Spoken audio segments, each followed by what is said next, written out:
আমরা এক জায়গায় বেড়াতে যাচ্ছি, তোমাদেরকে দেখাবো কোথায় যাচ্ছি, কিভাবে, আর ওখানে গিয়ে কি দেখা যায় দেখবে তোমরা। আর দেখো আমরা চলে এসেছি এখানে, আর নদীর পাড়ে দেখো, নদীর পাড়ে একটা পুরনো বট গাছ, অনেক দিনের কার এটা পুরনো।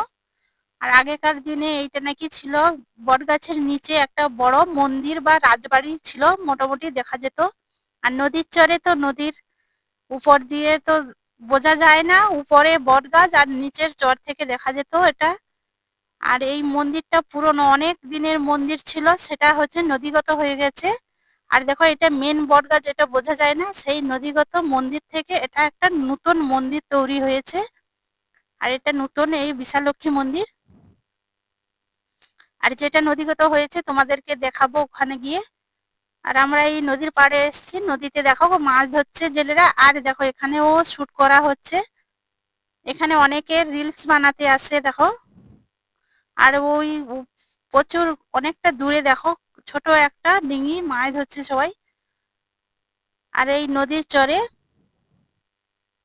এই ইটগুলো দেখছো, এটা একটা মন্দির ছিল, মন্দিরটাই নদীগত হয়ে গেছে। এই অল্প কিছু বট গাছ আছে, আগে অনেক বট গাছ ছিল। আর আমরাও আগে এসেছি দেখেছি, কিন্তু এখন নেই সেই সব বট গাছ, সব নদীতেই চলে গেছে।